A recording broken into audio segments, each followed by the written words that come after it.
Hello friends, welcome to Sujatha's balcony garden. ಬನ್ನಿ, ಇವತ್ತು ನನ್ನ ಗಾರ್ಡನ್ದು ಸ್ಮಾಲ್ ಟೂರ್ ಮಾಡ್ಕೊಂಡು ಬರೋಣ. ಹಾಗೆ ಕೆಲವೊಂದು ಫರ್ಟಿಲೈಸರ್ಸ್ ಹೇಗೆ ಕೊಡೋದು ಅಂತ ನೋಡೋಣ. ನೋಡಿ, ಇದು ಒಂದು ಪ್ರೂನಿಂಗ್ ಮಾಡಿದಂತಹ ಗಿಡ. ಎಷ್ಟೊಂದು ಮೊಗ್ಗುಗಳಾಗಿದೆ ಇವಾಗ.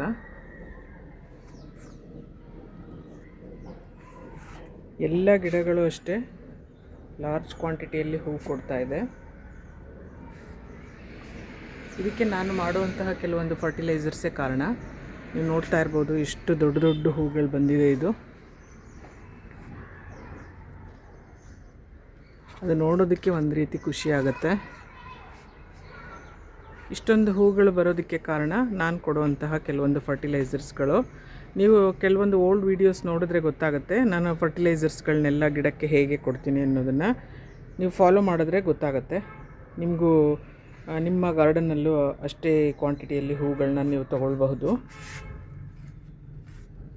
ನನ್ನ ಗಿಡದಲ್ಲಿ ನೀವು ನೋಡಬಹುದು, ಎಲ್ಲ ಗಿಡದಲ್ಲೂ ಸಹ ಅಷ್ಟೇ ಮೊಗ್ಗುಗಳಿದೆ.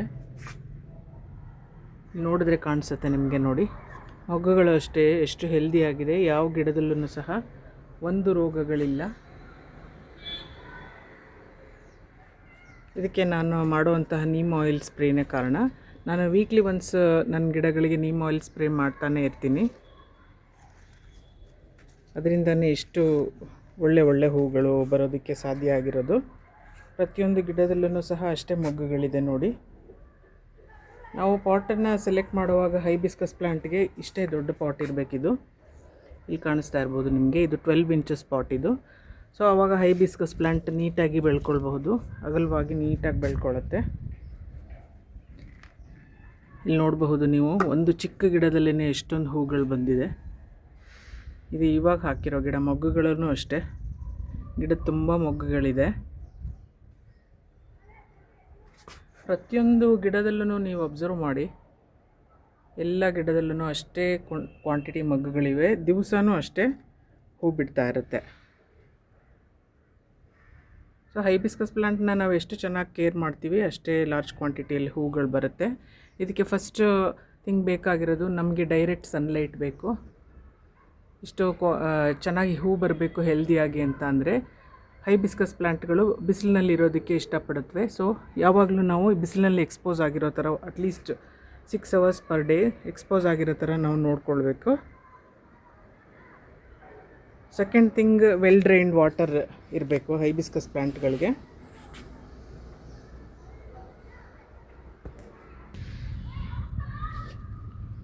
ಗಿಡಗಳಿಗೆ ನಾವು ನೀರು ಹಾಕಿದ ತಕ್ಷಣ ಅದು ನೀಟಾಗಿ ಡ್ರೈನ್ ಔಟ್ ಆಗಿ ಹೋಗಬೇಕು. ನೋಡಿ, ನನ್ನ ಪಾಟಲ್ಲಿ ಯಾವ ಇದರಲ್ಲೂ ನೀರು ನಿಂತ್ಕೊಳ್ಳೋದಿಲ್ಲ, ತಕ್ಷಣವೇ ವೆಲ್ ಡ್ರೈನ್ ಆಗಿ ಆಚೆ ಹೊರಟೋಗುತ್ತೆ. ಸೊ ಆ ಥರ ಇದ್ದವಾಗ ಗಿಡಗಳು ಹೆಲ್ದಿಯಾಗಿ ಬರುತ್ತೆ. ನೀರು ನಿಂತ್ಕೊಂಡ್ರೆ ಅದು ಫಂಗಸ್ ಆಗೋ ರೂಟಲ್ಲಿ ಫಂಗಸ್ ಆಗೋ ಚಾನ್ಸಸ್ಗಳು ತುಂಬ ಇರುತ್ತೆ. ಸೊ ವೆಲ್ ಡ್ರೈನ್ಡ್ ವಾಟರ್ ಯಾವಾಗಲೂ ಸಾಯಿಲ್ ಆ ಥರನೇ ಪ್ರಿಪೇರ್ ಮಾಡ್ಕೊಂಡಿರಬೇಕು ನಾವು. ನೀವು ನೋಡ್ಬೋದು, ಸಾಯಿಲ್ ಯಾವಾಗಲೂ ಪೋರಸ್ ಆಗಿರಬೇಕು ಹೈಬಿಸ್ಕಸ್ಗೆ ಪ್ಲ್ಯಾಂಟಲ್ಲಿ. ಯಾವಾಗಲೂ ನನ್ನ ಪ್ಲ್ಯಾಂಟಲ್ಲಿ ಪಾಟಲ್ಲಿ ಯಾವಾಗಲೂ ಇದೇ ಥರ ಮಣ್ಣು ನಾನು ಪ್ರಿಪೇರ್ ಮಾಡ್ಕೊಂಡಿರ್ತೀನಿ. ಮತ್ತು ಯಾವಾಗಲೂ ಹೈಬಿಸ್ಕಸ್ ಪಾಟು ಮಾಯಿಸ್ಟ್ ಆಗೇ ಇರಬೇಕು. ಇಲ್ಲಿ ನೋಡ್ಬೋದು ನೀವು, ನಾನು ಡೈಲಿ ವಾಟ್ರಿಂಗ್ ಮಾಡ್ತೀನಿ, ಬಟ್ ಸ್ವಲ್ಪ ಕ್ವಾಂಟಿಟಿಯಲ್ಲಿ ವಾಟ್ರಿಂಗ್ ಮಾಡ್ತೀನಿ. ಸೊ ಸಾಯಿಲ್ ಯಾವಾಗಲೂ ಇದೇ ಥರ ಪೋರಸ್ ಆಗೇ ಇರುತ್ತೆ.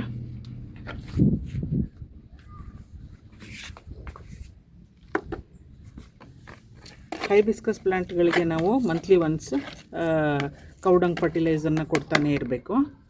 15 days ಒನ್ಸು ನಾವು ಯಾವುದಾದ್ರೂ ಆರ್ಗ್ಯಾನಿಕ್ ಫರ್ಟಿಲೈಸರ್ಸ್ನ ಕೊಟ್ಕೊಳ್ಬಹುದು. ಪಾಟ್ ಸೈಜ್ ನೋಡಬಹುದು ನೀವು, ಎಲ್ಲವುದನ್ನು ಸಹ ನಾನು ಒಂದೇ ರೀತಿ ಪಾಟ್ಗಳನ್ನೇ ಇಟ್ಟಿದ್ದೀನಿ. ಆಲ್ಮೋಸ್ಟ್ ದೊಡ್ಡ 12 ಇಂಚಸ್ ಪಾಟ್ಗಳನ್ನೇ ಇಟ್ಟಿದ್ದೀನಿ. ಪೇಂಟ್ ಡಬ್ಬಿನೂ ಅಷ್ಟೇ, ಅದು ದೊಡ್ಡದೇ ಇದೆ, 22 ಲೀಟರ್ಸ್ದು. ಚಿಕ್ಕದಕ್ಕೆ ನಾನು ಯಾವುದಕ್ಕೂ ಹಾಕಿಲ್ಲ.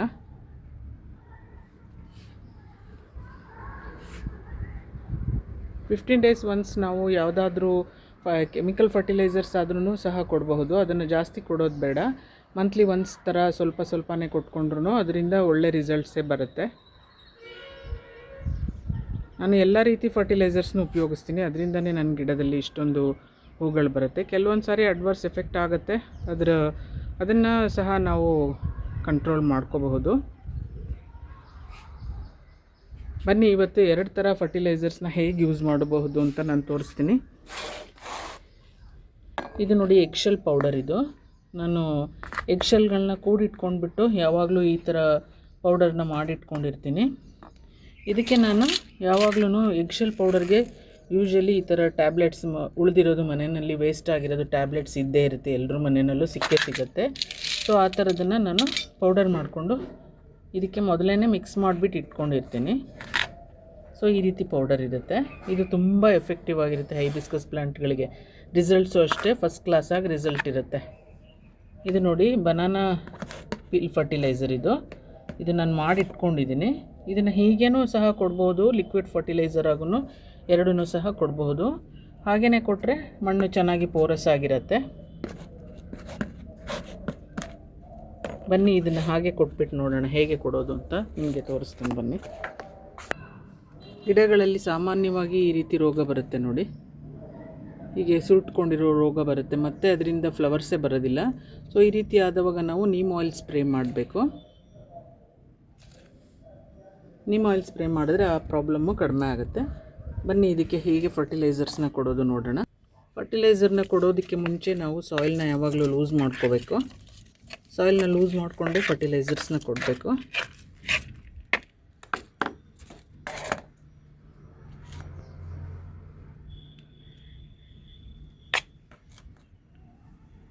ಒಂದು ಗಿಡಕ್ಕೆ 2 ಸ್ಪೂನ್ ಥರ ನಾನು, depends on size of the pot, 2-3 spoon ಕೊಟ್ಕೊಳ್ಬಹುದು. ಸ್ವಲ್ಪ ಜಾಸ್ತಿ ಆದ್ರೂ ಇದು ಆರ್ಗ್ಯಾನಿಕ್ ಫರ್ಟಿಲೈಸರ್ ಆಗಿರೋದ್ರಿಂದ ಏನೂ ತೊಂದರೆ ಇಲ್ಲ. ಸೊ ಹೀಗೆ ಮಿಕ್ಸ್ ಮಾಡಿಬಿಡಬೇಕು ನಾವು ಸಾಯಿಲ್ ಜೊತೆ.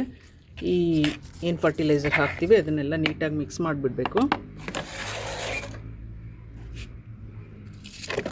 ಯಾವುದೇ ಫರ್ಟಿಲೈಸರ್ಸ್ನ ನಾವು ಕೊಡಬೇಕಾದ್ರೂ ಸಾಯಿಲ್ನ ಲೂಸ್ ಮಾಡಿಬಿಟ್ಟೆ ಕೊಡಬೇಕು. ಸೊ ಅದು ನಾವೇನು ಸಾಯಿಲ್ ಕೊಡ್ತೀವಿ ಅದು ರೂಟ್ಗೆ ರೀಚ್ ಆಗೋದಕ್ಕೆ ಹೆಲ್ಪ್ ಆಗುತ್ತೆ.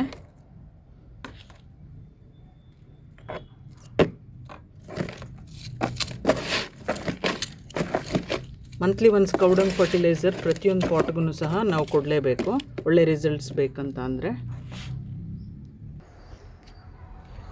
ಎಗ್ಶೆಲ್ ಫರ್ಟಿಲೈಸರ್ಸನ್ನು ಹಾಗೆಯೇ ನಾವು ಮಣ್ಣನ್ನು ಲೂಸ್ ಮಾಡಿಕೊಂಡೇ ಸಹ ಕೊಡಬೇಕು. ನಾನು ಸಾಮಾನ್ಯವಾಗಿ ಪೌಡರ್ ರೂಪದಲ್ಲೇ ಎಗ್ಶೆಲ್ ಪೌಡರ್ ಕೊಡೋದು. ಸೊ ನಾವು ನೀರು ಹಾಕಿದವಾಗ ಅದು ಡೈಲ್ಯೂಟ್ ಆಗೇ ಆಗುತ್ತೆ. ಯಾವಾಗಲೇ ಕೊಟ್ಟರು ನೀಟಾಗಿ ಮಿಕ್ಸ್ ಮಾಡಿಬಿಡಬೇಕು ಸಾಯಿಲ್ ಜೊತೆ.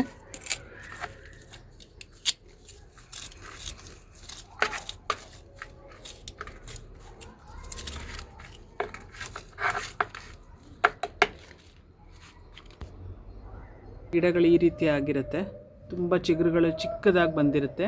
ಆವಾಗ ನಾವೇನು ಮಾಡಬೇಕು, ಎಗ್ಶೆಲ್ ಫರ್ಟಿಲೈಸರ್ನ ಕೊಟ್ಬಿಟ್ಟು ಸ್ವಲ್ಪ ನೀಮ್ ಆಯಿಲ್ನ ಸ್ಪ್ರೇ ಮಾಡಿಬಿಟ್ರೆ ಗಿಡ ಮತ್ತೆ ಮೊದಲ ಥರನೇ ಆಗುತ್ತೆ. ಹಾಗೆ ಹೂ ಬಿಡೋದಕ್ಕೆ ಮತ್ತೆ ಶುರುವಾಗುತ್ತೆ.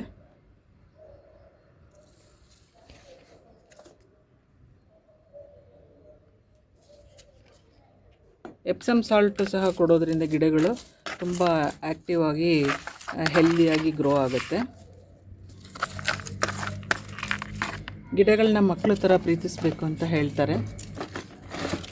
ಆವಾಗ ನಾವು ಎಷ್ಟು ಬೇಕೋ ಅಷ್ಟು ಹೂಗಳು ಕೊಡುತ್ತೆ ಗಿಡಗಳು ಅಂತ ಹೇಳ್ತಾರೆ. ಸೊ ಹಾಗೆಯೇ ನಾನು ನನ್ನ ಗಿಡಗಳನ್ನ ತುಂಬ ಇಷ್ಟಪಡ್ತೀನಿ. ನಾನು ಆಲ್ಮೋಸ್ಟ್ ಟೈಮ್ ಸ್ಪೆಂಡ್ ಮಾಡೋದೇ, ನನಗೆ ಫ್ರೆಂಡ್ಸ್ ತುಂಬ ಕಡಿಮೆ.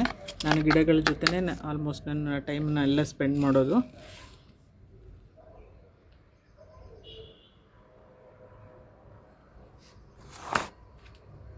ಈ 2 ಫರ್ಟಿಲೈಸರ್ಸ್ಗಳನ್ನು ನಾವು ಲಿಕ್ವಿಡ್ ರೂಪದಲ್ಲೂ ಸಹ ಕೊಡಬಹುದು, ಒಟ್ಟಿಗೆನೂ ಸಹ ಕೊಡ್ಬೋದು. ಕಾಂಬಿನೇಷನ್ ಮಾಡಿ ಕೊಡೋದ್ರಿಂದ ತುಂಬ ಒಳ್ಳೆ ರಿಸಲ್ಟ್ಸ್ ನಾವು ಇದರಿಂದ ಪಡ್ಕೋಬಹುದು. ನನಗೆ ಈ ರೀತಿ ಕಾಂಬಿನೇಷನ್ ಮಾಡಿ ಲಿಕ್ವಿಡ್ ಫರ್ಟಿಲೈಸರ್ಸ್ನ ಕೊಡೋದು ತುಂಬ ಇಷ್ಟ ಆಗುತ್ತೆ. ಹೈಬಿಸ್ಕಸ್ ಪ್ಲ್ಯಾಂಟ್ಗಳಿಗೆ ಈ ರೀತಿ ಫರ್ಟಿಲೈಸರ್ಸ್ ಯಾವಾಗಲೂ ಇಷ್ಟ ಆಗುತ್ತೆ, ಮತ್ತು ಲಾರ್ಜ್ ಕ್ವಾಂಟಿಟಿ ಫ್ಲವರಿಂಗ್ಸ್ ಆಗೋದಕ್ಕೆ ಇದು ಹೆಲ್ಪ್ ಆಗುತ್ತೆ. ಇದನ್ನು ನಾವು ಒಂದು ಡೇ ಬಿಟ್ಬಿಟ್ರೆ ತುಂಬ ಚೆನ್ನಾಗಿ ವಾಟರ್ ಜೊತೆ ಮಿಕ್ಸ್ ಆಗಿರುತ್ತೆ. ಸೊ ಆಮೇಲೆ ನಾವು ಗಿಡಗಳಿಗೆ ಕೊಟ್ಕೊಳ್ಬಹುದು.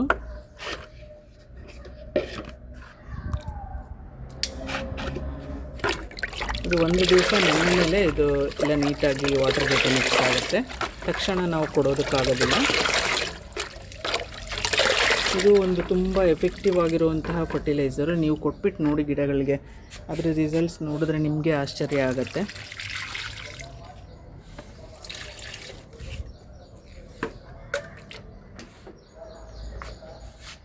ನನ್ನ ಗಿಡದಲ್ಲಿ ಮೊಗ್ಗುಗಳನ್ನ ನೀವು ನೋಡಿದ್ರೆ ಗೊತ್ತಾಗುತ್ತೆ ಎಷ್ಟು ಹೆಲ್ದಿಯಾಗಿ ಗಿಡಗಳಿದೆ ಅಂತ. ಹೋಪ್ ನಿಮಗೆ ಈ ವಿಡಿಯೋ ಇಷ್ಟ ಆಯಿತು ಅಂತ ಅಂದ್ಕೊಳ್ತೀನಿ. ವಿಡಿಯೋನ ಫುಲ್ ವಾಚ್ ಮಾಡಿ.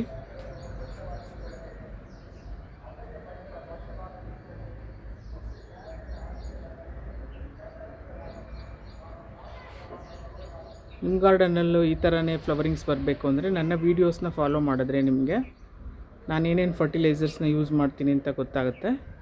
ಖಂಡಿತವಾಗಿ ನೀವು ಈ ರೀತಿಯೇ ಹೂಗಳನ್ನ ಪಡ್ಕೊಳ್ಬಹುದು. Thanks for watching. Bye bye.